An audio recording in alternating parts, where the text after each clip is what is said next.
जय हिंद। मैं समझ नहीं आ रहा है कि बीपीएससी ऐसा क्यों कर रहा है। अभी कुछ मिनट पहले कह सकते हो कि भाई साहब कुछ छात्र जाते हैं कमीशन के पास मिलने के लिए, और मिलने के लिए क्यों जाते हैं उसका कारण कल बनता है, यानी पिछला। कल कुछ मित्र, हमारे ही मित्र भी थे, उसमें जाते हैं तुम्हारे सीएम ऑफिस के पास जाते हैं, लेकिन वहां पे सीएम साहब मिलते नहीं है उन लोगों से। फिर उसके बाद वो लोग वहां से निकलते हैं और फिर जाते हैं तुम्हारे, जब रास्ते में पहुंचते हैं पार्टी ऑफिस के पास तो रामकृपाल यादव जी से मुलाकात होती है। फिर वहां से उनको भेजा जाता है, क्योंकि उन्होंने फोन किया विजय सिन्हा साहब को, तो डिप्टी सीएम जो हैं अभी उनसे मुलाकात होती है। फिर उन्होंने ये संतावना दिया कि भाई साहब आप लोग जो है कल जाकर के कमीशन के यानी बीपीएससी चेयरमैन से आप लोग जाकर के मिले, वो आप लोगों के बात को सुनेंगे। कल थोड़ा सा आस जगी थी विद्यार्थियों के बीच में कि हो सकता है कि डेट को एक्सटेंड करवाया जाए, और जो फॉर्म नहीं भर चुके हैं, और छोटा मोटा 1 2 20 50 नहीं है, 93,000 अप्रॉक्स में ऐसे लोग हैं जो भाई साहब रजिस्ट्रेशन करके भी तुम्हारा बाद में सर्वर डाउन होने के चलते तुम्हारा पेमेंट नहीं कर पाए। अब देखो बात यहां 6 तारीख से ही शुरुआत होगी, और कैसे खेल मोल जो ये गोल मटोल किया जा रहा है, और गोल मटोल करने में यदि आज लांछन लगाया जा रहा है किसी टीचर पे या किसी भी व्यक्ति पे, तो ये झूठ बात नहीं है, बिल्कुल लगाया जा रहा है। और बाद में कमीशन जो है तुम्हारा वो शाम के वक्त में यानी रात के वक्त में ये जारी किया कि हाँ नॉर्मलाइजेशन नहीं चलेगी। अब कमीशन कहा उस दिन कि भाई साहब हम कभी भी नहीं बोले कि नॉर्मलाइजेशन नहीं होगी, उसने बोला कि सॉरी नॉर्मलाइजेशन होगी कभी। उन्होंने कहा कि हम कभी भी इस बात से सहमत नहीं हुए, या हमारे पोर्टल में कभी भी ऐसा नहीं दिखाया गया कि नॉर्मलाइजेशन होगा। अरे तब कल जो एक वीडियो वायरल हुआ चेयरमैन साहब, जिसमें आप कह रहे हैं कि जो हाँ मल्टी सेट में क्वेश्चन ली जाएगी, जो पहला जो आप लोग का जो मीटिंग हुआ था जो मीडिया कर्मी के साथ में, उसमें आप साफ साफ बोल रहे हैं, तो क्या आपके ऊपर कार्रवाई की जा सकती है क्या, जब आप अपने बातों से मुकर रहे हैं और अभी बोल रहे हैं कि हमने ऐसा किया नहीं। देखो एक बात हम बता देते हैं, सबसे खराब हम स्टूडेंट हैं। सबसे बड़ी बात है कि हम लोग बटे हुए हैं, हम लोग ऐसा बटे हुए हैं कि तुम खास करके अरे हमको तो शर्म आता है कि जिस धरती को भाई साहब ये तुम्हारा युद्ध का हो या बुद्ध का हो, जिस धरती को कहा जाता है, जिसको कहा जाता है कि आंदोलन की जननी है, और ये एक ऐसा आंदोलन जो अब स्टेट लेवल पे नहीं रही, ये नेशनल लेवल पे आंदोलन हुई, और तब भी हम लोग बट गए। हम लोग बटे क्या, इसमें 1-2 आदमी का खेल नहीं है, इसमें 1-2 आदमी सारे के सारे के नेक्सस बना हुआ है। एक वोरा कमेटी आया था और उसमें नेक्सस के बारे में बताया गया था, और आज हम चूंकि पढ़े और पढ़ाएं ये कमेटी के बारे में, और आज हमको लगा कि नहीं रियल में ऐसा हो रहा है। आज भी इतने बड़े भारत देश में आज भी ऐसा चीज चल रहा है, और सिर्फ बीपीएससी में नहीं हर एक एग्जाम में चलता है। और जो आज लांछन लगाया जा रहा है शिक्षा माफियाओं पे, बिल्कुल लगाया जा रहा है, और ये प्रूफ के साथ है, प्रूफ के साथ है। तब भी छोड़ो कोई बात नहीं, जब डिप्टी सीएम साहब कहे कि आप जाकर के मिलिए, आज जो है कुछ लोग जो है जो छात्र को रिप्रेजेंट कर रहे थे वो जाते हैं मिलने के लिए, वो मिलने के लिए वहां पे जाते हैं, तो वहां बड़ा आशा लग रहा था कि भाई साहब सही में डेट एक्सटेंड होगा तुम्हारा, और हो सकता है क्या यही होगा कि रीओपन होगा, विंडो फिर से खुलेगा, और फिर से तुम्हारा जो बच्चे नहीं कर पाए थे वो फिर से तुम्हारा वो फॉर्म डाल देंगे। लेकिन जब वहां से निकलते हैं वो लोग, अभी कुछ मिनट पहले निकले हैं वहां से वो लोग, उसके बाद ये दिखाया जाता है कि नहीं अभी तक कुछ नहीं हुआ। आखिर बीपीएससी ऐसा क्यों कर रहा है, आखिर बीपीएससी ये गोल मटोल क्यों घुमा रहा है। अरे होना है हो बोल दो, नहीं होना वो भी बोल दो, हम विचार कर रहे। कब विचार करिएगा आप, आज 8 तारीख हो रहा है, 13 तारीख को आपका एग्जाम है। लोग परेशान है क्योंकि आपका सेंटर की पद्धति भी बड़ा खतरनाक हुआ है, एक कोना से दूसरे कोना भेज रहे हो, जो जहां पे है थोड़ा बहुत ऐसे भी स्टूडेंट है जो इस चीज का वेट कर रहे हैं, कहीं मेरा टिकट तो खराब नहीं हो जाएगा, कहीं मेरा टाइम तो वेस्ट नहीं हो जाएगा कि भाई साहब वहां पहुंचे और एग्जाम नहीं हो पाया। अब आप क्लियर क्यों नहीं कर रहे हैं? यदि आपके पास आज गया तो आज बोल देते तो हम विचार करें। अब कितना दिन से विचार करिएगा जी, आपसे 15-20 दिन पहले से ये सब कुछ चल रहा है, इतना दिन आप नौटंकी किए नॉर्मलाइजेशन पे। अब आप बोल रहे हैं कि हम विचार कर रहे हैं कि डेट को बढ़ाया जाएगा कि नहीं बढ़ाया जाएगा, हम विचार कर रहे हैं कि भाई साहब विंडो को रीओपन किया जाएगा कि नहीं किया जाएगा। तो साफ साफ बोल दो ना यार कि हाँ होगा कि नहीं होगा। आप अपने बात में खुद फंसते रहते हैं और फिर आप बरगलाते हैं कि नहीं, जो नॉन सीरियस है, जो पढ़ने वाले नहीं है, वो ऐसा कर रहे हैं, वो उतर रहे हैं। अरे एक बात हम बता देते हैं, ऐसे बहुत सारे स्टूडेंट हैं जिसको पता है कि मेरा रिजल्ट होने वाला है, जिसको पता है कि हम एग्जाम क्वालिफाई करेंगे, तभियो इस बात आप इतना मेंटल टॉर्चर किए हैं पिछले वीक से कि कोई अच्छा से पढ़ नहीं पाया। और आप इतने पढ़े लिखे होकर के आप इस पे उतरे हैं, तभी आपको पता नहीं चल रहा है कि क्या बात है, नहीं बात है। आपको हम कहते हैं कि शर्म आना चाहिए कि इतने पढ़े लिखे इंसान होकर के आप इस तरह से बातों को गोल मटोल घुमा रहे हैं।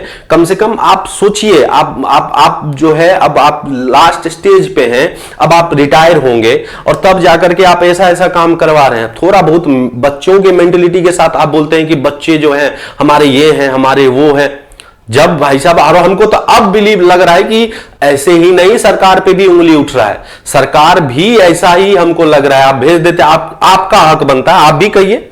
आपको लगता है कि आप कर रहे हैं तो आप कहिए जो भाई साहब कि आप ऐसा क्यों कर रहे हैं, क्लियर करिए, कमीशन को कहिए कि क्लियर करवाइए, हाँ या होगा या ना होगा। और एक बात और बता देते हैं, ये जो हम लोग सबसे बड़ा खत्म, हम क्या बोले, इससे पहले भी हम बोल रहे हैं कि सबसे बड़ा जो कष्ट वाली बात है, दुख वाली बात है, हम लोग ही आपस में नहीं है। हम लोग कभी इधर छूट रहे हैं, कभी इधर। 6 तारीख को ही सब कुछ हो जाता, 6 तारीख को ही जो ये 3 मांग थी नॉर्मलाइजेशन की, विंडो को रीओपन करने की और तुम्हारा डेट को बढ़ाने की, ये 6 तारीख को ही हो जाता। और उसमें तो खेला हो गया, तुम लोग समझे नहीं खेला कहां पे हुआ, क्योंकि हम वहां पे थे और हमने अपनी आंखों से सब कुछ देखा। और मेरे जैसे कई लोग ऐसे थे जिसको यह समझ आया कि हां खेला हुआ। छात्र नेता को दिन में पकड़ा जाता है, फिर आते हैं, फिर आने के बाद आप जो है ऐसे ही नहीं बोल दिया रंगा से यार, आप कहते हैं कि हमको आयोग फोन कर रहा है, हम जा रहे हैं, हम अच्छा ठीक है आप गए, हम आप पे लांछन नहीं लगा रहे हैं, आप गए और आपके जाने के बाद 10 मिनट के बाद फिर से भाई साहब थाना आती है और फिर से छात्र नेता उठा लेते हैं। क्या पता भाई साहब कुछ अंदर से खेला हो गया हो कि नहीं, मेरे से तो नहीं संभलेगा, हमसे तो नहीं हो पाएगा। क्योंकि हम सबको लग रहा है, मेरे जैसे ही नहीं, सबको लग रहा है कि भाई साहब कुछ ना कुछ तो खेला हुआ है। और ये खेला, और आप कहते हैं कि हम नॉर्मलाइजेशन के खिलाफ थे। आपका एक वीडियो पहले से ही वायरल था तुम्हारा, हम नाम नहीं ले रहे हैं, बहुत सारे ऐसे टीचर थे जो बोल रहे थे कि मेरा जो है हम नॉर्मलाइजेशन के खिलाफ है, लेकिन एक वीडियो वायरल है और आपने उसको डिलीट करवाया। और बहुत सारे ऐसे होंगे जिसके पास वो वीडियो है जिसमें आप कह रहे हैं कि 13 दिसंबर को ही एग्जाम होगी, मल्टी स्टेट में एग्जाम ली जाएगी। और जैसे ही आपको लगा कि हवा की रुख बदली तो आप उसी हवा की रुख की तरफ चल दिए और कहे कि नहीं नॉर्मलाइजेशन नहीं चलेगी। और बाद में जब प्रोटेस्ट आयोग के पास था तब आप लेके गर्दन, बहुत बढ़िया संवैधानिक आपका सोच था कि नहीं जो धरना स्थल है वहां पे जाएंगे, लेकिन आप क्यों भागे वहां से, आप क्यों हटे वहां से? नहीं तो उस दिन ही मांग जब लीड कर रहे हैं, अरे भूल गए जेपी आंदोलन, जेपी आंदोलन में यदि जयप्रकाश नारायण पीछे हट जाते तो क्या वो आंदोलन सक्सेस होती?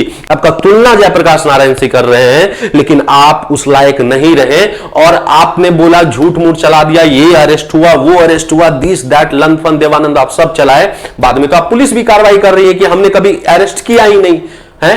खैर हम क्या ही बोले, सबसे आपकी भूल नहीं है, लेकिन एक बात हम बता देते हैं, जो बच्चा सर पे उठाता है वही बच्चा नीचे भी गिराता है। ये आप ध्यान से सुन लीजिएगा, ऐसा अब नहीं चलने वाला है। बहुत दिन हुआ, बच्चों को भी समझ आ गया कि कौन हितैषी है कौन क्या है। हमारे बच्चे का सीट खरीद लिया जाएगा, हमारे बच्चे एसडीएम नहीं बन पाएंगे, डीएसपी नहीं। हमको तो डाउट हो रहा है कि भाई साहब डीएसपी एसडीएम कौन खरीद रहा है, नहीं खरीद रहा है, शिक्षा माफिया। और कल डिप्टी सीएम तक बोल रहे हैं कि भाई साहब ऐसा ऐसा कुछ। और आप बोल रहे असामाजिक तत्व, आप किसको असामाजिक तत्व बोल रहे थे? वो छात्र नेता को जिसने सभी को रोड पे लाया। आप तो भाई साहब जब आंदोलन की वो चिंगारी उठी तब आप उसमें कूदे हैं, आपने चिंगारी नहीं जगाया। चिंगारी जगाने वाला तो वो छात्र नेता था। और भाई साहब आप उसको आप बोलते हैं कि वो असामाजिक तत्व है, असामाजिक तत्व वो नहीं थे। और हम लोग को दुख हो रहा है कि जिसके इशारों पे इतनी बड़ी आंदोलन चली वो आज जेल के अंदर है और उसके लिए कोई आवाज नहीं उठा रहा है। कब सही होगा, कब हॉस्पिटल से निकलेंगे? हम करते हैं कि बच्चों में सबसे बड़ी खराबी है कि वो समझ नहीं पा रहा है कि कहां सच है और कहां झूठ है। खैर कमीशन से हम ये फिर से आग्रह करते हैं कि एग्जाम लेना है तो अब ये जो संशय बना हुआ है, ये जो कुछ से कुछ चल रहा है, एक बार आप कह दे कि हाँ होगी तो होगी, नहीं होगी तो नहीं होगी। ये जो पिछले 2 दिन से 3 दिन से, और 2-3 दिन तो छोड़िए, पिछले 10-15 दिन से जो मेंटल टॉर्चर हो रहे हैं हम लोग जैसे बच्चे, जो पढ़ाने वाले टीचर हैं या कुछ भी हैं, भाई साहब उसको तो मिल जाएगा ना। आप आज तो कम से कम क्लियर कर देते, और आज भी बोल रहे हैं कि आप हम तरह सोच विचार, कब सोच विचार करिएगा। और जब उस लोग से पूछा जा रहा है, जब मीडिया कर्मी वहां से पूछा गया, हम चूंकि वहां से खुद अभी आए हैं, और जब आपसे पूछा जा रहा है, सब कुछ हो रहा है, तब भाई साहब जो गए थे आप लोगों से मिलने के लिए, वो सबसे जब पूछा जा रहा है तो वो लोग बोल रहे हैं कि नहीं ये होगा वो होगा। अरे आप क्लियर बता देते ना वो लोगों को। अब कितना भाई साहब हम सीएमओ ऑफिस दौड़े, तो डिप्टी सीएम से मिले, सीएम से मिले, नेता प्रतिपक्ष से मिले, क्योंकि आंदोलन तो नहीं रहा। आंदोलन, छात्र आंदोलन को तो खा गया 2 व्यक्ति ने मिलकर के, और वो व्यक्ति अभी आराम से शांत बैठा हुआ, वो व्यक्ति अब कुछ नहीं बोल रहा है, क्योंकि उसको भी पता है कि हमारा झूठ सामने आ गया है। हवा अब मेरे अपने दिशा में नहीं, मेरे विपरीत दिशा में चल रही है, तो अभी वो नहीं कर रहे हैं, एक दूसरे जगह बैठे हुए हैं। और एक तो भाई साहब पता नहीं क्या हो गया है, पानी पे पानी पिलाया जा रहा है उनको, कोई दिक्कत नहीं है उससे। हम लोग को भाई साहब एक बात आप क्लियर कर दे, और वो जो फॉर्म नहीं भर पाए हैं, कम से कम उसका तो ले लीजिए, डेट एग्जाम का वही रख दे, लेकिन उसका तो ले लीजिए। उसका लेने में आपको क्या हर्जा है। और बच्चे, हम आपको बोल रहे हैं, कम से कम आप लोग सोचे कि क्या सही और क्या गलत है। आज तक हम सुने थे कि राजनीति में अंधभक्त होता है, आज हमको कुछ दिन से पता चल रहा है कि नहीं, अब शिक्षा में भी अंधभक्त हो गया है। ये जमाना, ये दुनिया, ये ऐसे नहीं कह रहे बदल रहा है, सच में बदल रहा है। मैं कमीशन से फिर से आग्रह कर रहा हूं कि आप जितना जल्दी हो सके इस बात पे निर्णय ले, कि अब गोल मटोल ना घुमाए, सीधे निर्णय ले कि क्या है नहीं है। और रहा बात आपके सच और झूठ का, तो आपका सच और झूठ कल आ चुका है, मीडिया में ये वीडियो वायरल हो चुका है कि आपने खुद कहा था कि हम मल्टीसेट में लेंगे, तो आपने, और आप कहते हैं, और हम मीडिया भी बिकी हुई है, कुछ मीडिया भी ऐसी है जो बिकी हुई है, साफ साफ कमीशन के आयोग के पास जाकर के पूछ रहा है, लेकिन ये क्वेश्चन पूछ ही नहीं रहा है कि भाई साहब आपने ये क्यों कहा था। आप उस दिन ये वाला रिपोर्ट आप दे दिए, ये वाला रिपोर्ट दे दिए कि हमने नॉर्मलाइजेशन की बात ही नहीं की। तो भाई साहब आपने बात नहीं की, तो ये जो उस दिन प्रोटेस्ट के रात में आप ये रिलीज किए, उससे पहले ही आप रिलीज कर देते, जब 5 ही तारीख को कर देते ना, 5 को करते, अब 6 तारीख को नहीं हो पाता ये चीज है। लेकिन आपका फिराक था ये, लेकिन बाद में आपको नहीं, बाद में आपको लगा कि नहीं भाई साहब ये गलत है, ऐसे नहीं, तब जाकर के आप रिलीज किए, और आपका वीडियो वायरल हो चुका है। ठीक है, हम लोग सब देखे, सच कभी छुपती नहीं है, सच जो है वो सामने आके रहेगी, और आ भी गई है। और उसमें सिर्फ आप ही नहीं है, बहुत लोग हैं। खैर कोई दिक्कत नहीं, आपसे फिर से आग्रह है, आपसे रिक्वेस्ट है कि आप जो है जितना जल्दी हो सके भविष्य के साथ खिलवाड़ ना करें, क्योंकि इतनी बड़ी पोस्ट, इतने सारे बच्चे मेंटली टॉर्चर हो रही है कि भाई साहब हम पढ़े कि इसी बार 5-5 मिनट में नोटिफिकेशन देखा जा रहा है कि कुछ न्यूज तो नहीं आ गया, कुछ न्यूज तो नहीं आ गया। कितना भी सीरियस बच्चा है भाई साहब, हो रहा है उसको दिक्कत आपके इस फैसले के वजह से। तो आप एक मुद्दे पे स्टैंड होइए, क्या है नहीं है आपके ऊपर डिपेंड करता है। आपका जो हम लोग रिस्पेक्ट कर रहे हैं वो रिस्पेक्ट बना के रखिए।